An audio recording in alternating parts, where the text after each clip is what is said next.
जय हिंद, जय महाराष्ट्र. बरेच दिवसांनी आज ब्लॉग बनवू इच्छितो.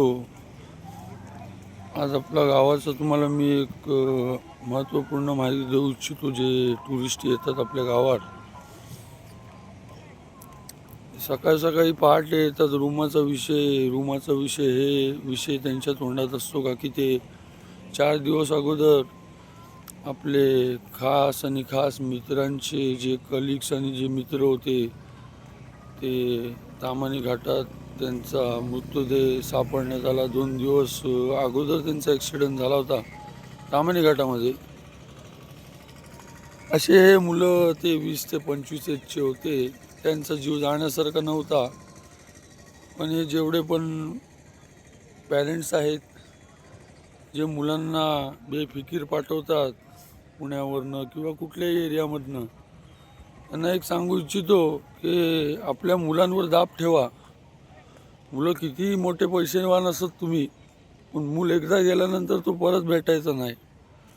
आणि आज तसाच झाला. 4 दिवस अगोदर तामानी घाटात ते 6चे 6 मुलं जे 20 ते 25 एजचे होते, त्यांनी काय आयुष्य बघितलं पण नव्हता. पैशाच्या जोरवर ते कारमधून निघाले रात्री 1च्या सुमारास. काय गरज होती?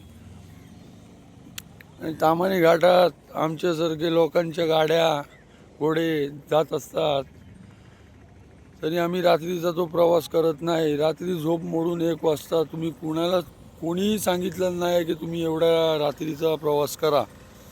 आणि रात्र प्रवासासाठी नाही, झोपण्यासाठी बनवलेली आहे देवानी.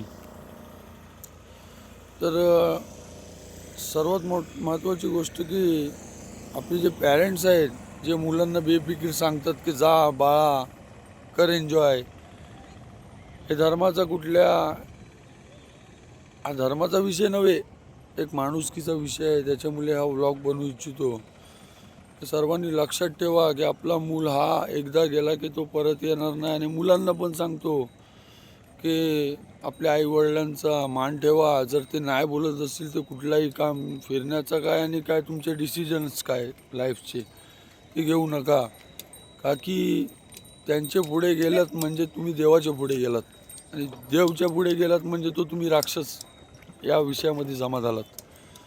करा एन्जॉय, तुमची लाईफ आहे, पण आईबाबांना विसरू नका. आणि जो विषय आहे तो मी समोरासमोर सांगतोय, मी कुणाला घाबरत नाही. तो विषय जो मी आता हरणे मच्छी ऑक्शन मार्केटमध्ये आलेलो आहे, हा माझा गाव. मला जगायचा पण इथे आहे आणि मरायचा पण इथे आहे. पण माझी ही जन्मभूमी. मी सर्वांना बोलू इच्छितो की तुम्ही या, टुरिस्ट म्हणून या. तुमची जे ते कार्यकाल असतो आमच्या गावात, तो प्रेमाने या, एन्जॉय करा. आणि एन्जॉय करून तुम्ही घरच्या परतीला जाताना, तुम्ही येताना आपला जीव सांभाळून विषय जो काय आहे तो करा. की जीवाच्या अधिक काहीच नाही. मला खूप वाईट वाटलं की जे 20 ते 25 वयाचे जे 6 तरुण होते ते जीव गमावले त्यांनी आपला. आणि त्यांच्या आईबाबावर काय परिणाम होत असतील ते आपल्याला माहीत नाही, पण त्यांचं दुःख आम्ही घेऊ शकत नाही. माझे आईबाबा असो की तुमचे आईबाबा असो की ते 6 मर्तिक मुलांचे आईबाबा असो, कुणाचंही दुःख आपण वाटून घेऊ शकत नाही. ही सर्वात मोठी साईन मी या ब्लॉगच्या माध्यमातून देऊ इच्छितो. सर्वांनी लक्षात ठेवा, हा विषय जो मी सांगतोय की लाखाची गोष्ट फ्रीमध्ये मी करतोय आणि आम्ही अनुभवलेले विषय आहेत. जय हिंद, जय महाराष्ट्र.